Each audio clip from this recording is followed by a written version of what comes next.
তোমার মতো একটা গরিব ছেলের সাথে আমার বিয়ে দিয়ে। আমার সব বন্ধুদের স্বামীরা ওদের কত দামি দামি গিফট দেয়, আর তুমি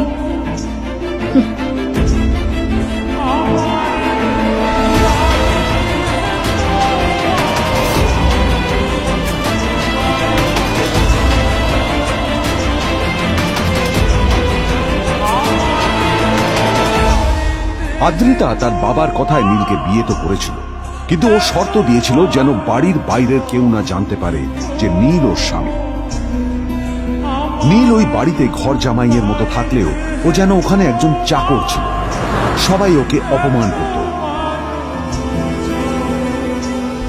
ওই বাড়িতে না ও ঠিক মতো খাবার পেত, আর না ওর কোনো আলাদা ঘর ছিল। কখনো কার্পেটের উপর ঘুমোতো, তো কখনো আবার পোষা কুকুরের ঘরের পাশে নীলকে ঘুমোতে হতো।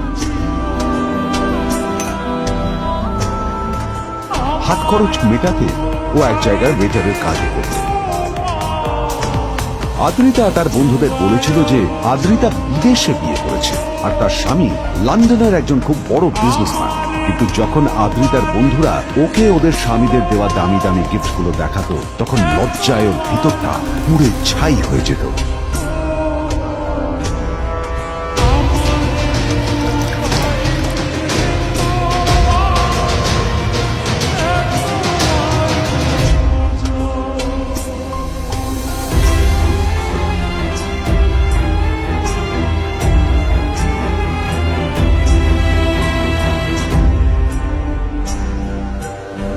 এই যে শোনো, নিউ ইয়ারে আমার একটা গিফট চাই তোমার থেকে।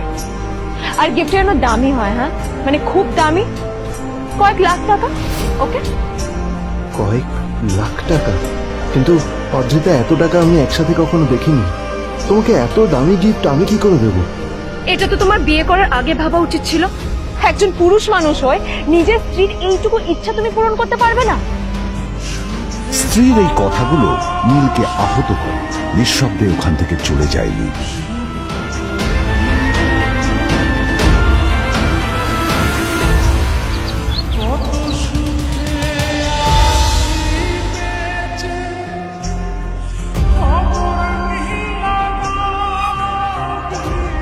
দুদিন পর নিউ ইয়ার পার্টির আগে নীল আদ্রিতার কাছে এসে একটা গিফট ব্যাগ দেয়।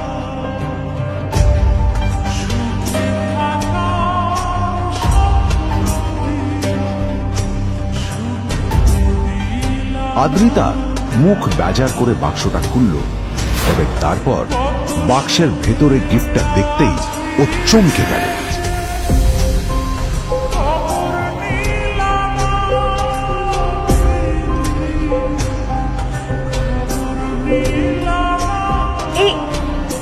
এই ফোনটা মানে এটা তো একটা স্পেশাল এডিশন।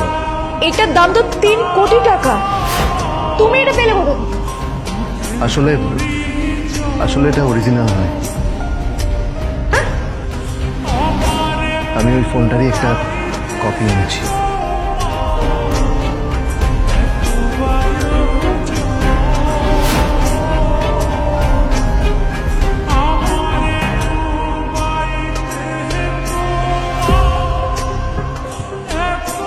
কিন্তু আদ্রিতার নীলের কথা একটু সন্দেহ হয়, কারণ ফোনটা দেখে একেবারেই আসল বলেই মনে হচ্ছিল।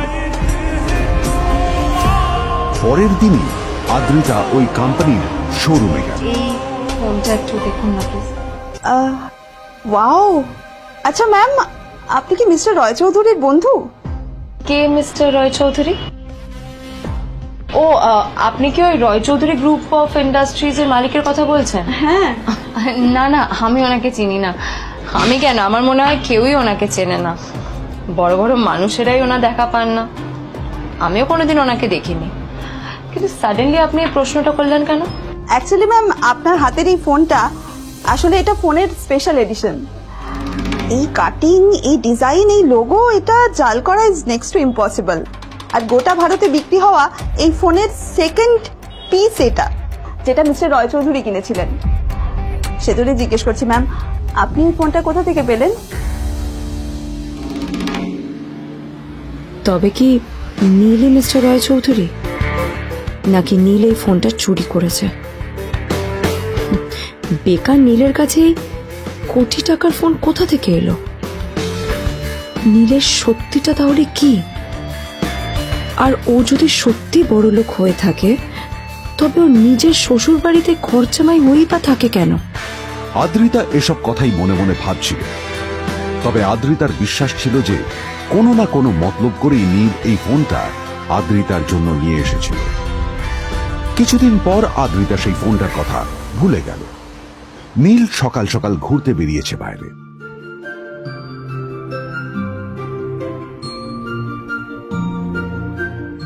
কটা বাজে রে? আমার খুব লেট হয়ে গেছে বুঝলি। তোরা খেল, ঠিক আছে? তোরা খেল, আমি আসছি।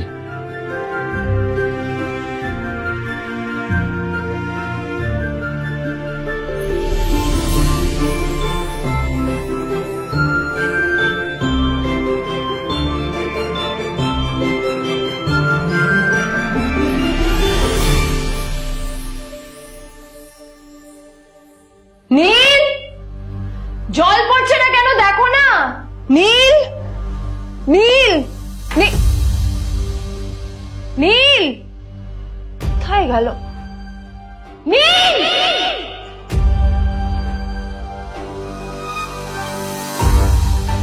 নীল, নীলকে ডাকছে কেন বলতো? ওইদিকে বাড়িতে আদ্রিতা আর চিত্রা আশ্চর্য হয়ে গেল যে নীল হঠাৎ কোথায় উধাও হয়ে গেল।